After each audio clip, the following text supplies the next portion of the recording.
দর্শক, ঢাকা পোস্টে আপনাদের স্বাগতম। আমি এই মুহূর্তে অবস্থান করছি বাগেরহাটের যে সার্কিট হাউস রয়েছে, সার্কিট হাউসের সামনে। আপনাদের যদি একটু জানিয়ে রাখি, বাগেরহাটে কিন্তু 4টি আসন ছিল। 4টি আসন থেকে কিন্তু নির্বাচন কমিশন কিন্তু একটি আসন যে কর্তন করেছে, সেই সময় থেকে কিন্তু বাগেরহাটের সর্বদলীয় যে নেতাকর্মীরা রয়েছে, নেতাকর্মীরা কিন্তু বিভিন্ন সময় বিভিন্ন কর্মসূচি থেকে শুরু করে হরতাল অবরোধ করে যাচ্ছেন। আজ কিন্তু সকাল থেকে শুরু হয়েছে দ্বিতীয় দফায় যে হরতাল। এই হরতালে কিন্তু আমরা দেখেছি যে বাগেরহাটের যে মূল সড়কগুলোয় কিন্তু রাস্তাঘাটে কিন্তু গাছের টুকরো পেলায় কিন্তু অবরোধ করা রাখা হয়েছে, এবং যে বাগেরহাট থেকে পুরো দেশকে কিন্তু বিচ্ছিন্ন করে রাখা হয়েছে।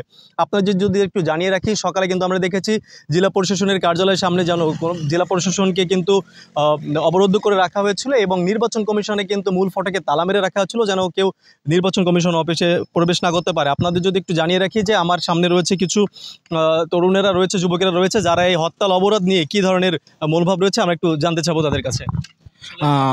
ধন্যবাদ আপনাকে। আপনারা জানেন ইসি একটা আত্মঘাতী সিদ্ধান্ত নিয়েছে। বাগেরহাট জেলাকে 4টি আসন ছিল। যুদ্ধ পরবর্তী পরিস্থিতি, স্বাধীনতা পরবর্তী পরিস্থিতিতে বাগেরহাট 4টি আসনই ছিল, কিন্তু হঠাৎ করে তারা একটা হঠকারী সিদ্ধান্ত নিয়েছে, বাগেরহাটকে 3টি আসনে অন্তর্ভুক্ত করেছে। আমরা বাগেরহাট বাসীর তীব্র নিন্দা জানাই। আজকের এই যে ইন্টারিয়াম সরকার, এটি হচ্ছে জনগণের সরকার, জনগণ তাদেরকে বসিয়েছে, কিন্তু তারা জনগণের আশা আকাঙ্ক্ষা উপেক্ষা করে তারা আজকে এই হঠকারী সিদ্ধান্ত নিয়েছে। আমরা চাই ইসি এই সিদ্ধান্ত থেকে ফিরে আসবে। আমাদের হরতাল অবরোধ চলছে, আগামীতে এর থেকে আরও কঠোর আন্দোলন আগামীতে হবে ইনশাআল্লাহ। দর্শক, তিনি যেমনটা জানাচ্ছিল, আজ কিন্তু হরতাল অবরোধ রয়েছে, এবং আপনাদের যদি জানিয়ে রাখি যে আমাদের যে কর্মসূচির জায়গাটা কিন্তু আগে কিন্তু বাগেরহাট 4টি আসন ছিল। 4টি আসন ছিল কিন্তু মোল্লারহাট, শীতলমারি এবং ফকিরহাট 1 আসন, এবং 2 নম্বর যে আসন ছিল, 2 নম্বর আসন ছিল বাগেরহাট সদর এবং কচুয়া, এবং 3 নম্বর আসনটি ছিল মোংলা এবং রামপাল, এবং 4র্থ নম্বর যে আসনটি ছিল, এই আসনটা ছিল কিন্তু বাগেরহাটের যে শরণখোলা এবং মোড়লগঞ্জ। কিন্তু বর্তমান যে ইসির সিদ্ধান্ত অনুযায়ী কিন্তু নতুন যে আসনগুলো করা হয়েছে, এই আসনে কিন্তু যে 3টি পৌরসভা কেন্দ্রিক কিন্তু 3টি আসন করা হয়েছে।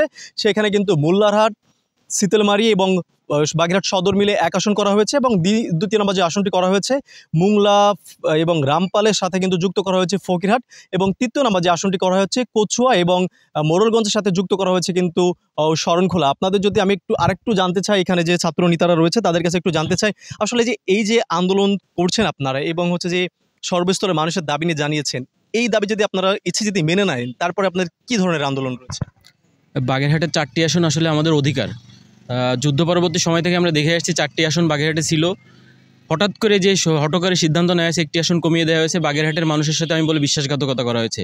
ইসি যদি এই সিদ্ধান্ত থেকে সরে না আসে, বাগেরহাটের সাধারণ মানুষকে নিয়ে সর্বদলীয় জোট, বিএনপি তথা ছাত্রদল, যুবদল সবাই মিলে আমরা দুর্বার আন্দোলন গড়ে তুলব, এবং ইসির এই আন্দোলন তাদের যে সিদ্ধান্ত নিয়েছে, এই সিদ্ধান্ত থেকে সরে আসার জন্য আমরা সর্বোত্তক আন্দোলন চালিয়ে যাবো ইনশাল্লাহ। আমরা কিন্তু কথা বলছিলাম, আমরা একটু আরেকজনের কাছে জানতে চাবো যে আসলে যে এই আন্দোলন চলছে, আন্দোলনে আপনারা কী ধরনের ভূমিকা পালন করছেন?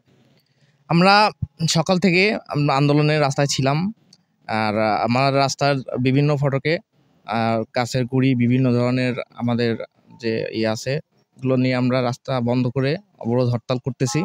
এবং আমরা ইসির কাছে জানাতে চাই যে আসলে আমরা কোনো ফেলে দেওয়া কোনো একটা জেলা না, যে আসন না, যারা আমাদেরকে ইচ্ছামতো তাদের করবে, ভাগ করবে। তাই আমরা চাই যে আমাদের যে 4টা আসন ছিল, এই 4টা আসন বহাল থাকুক, এবং আমরা চাই যে আমাদের এই দিকে ভালোভাবে বিবেচনা করে আমাদের আসন আর একটা বাড়িয়ে 5টা আসনে করে দিক।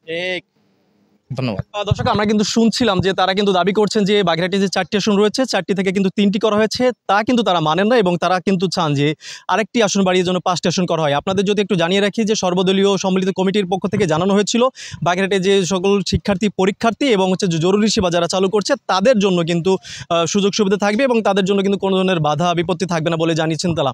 এই ছিল বাগেরহাট থেকে আমার কাছে হরতাল অবরোধের সর্বশেষ। শেখ আবু তালেব, ঢাকা পোস্ট, বাগেরহাট।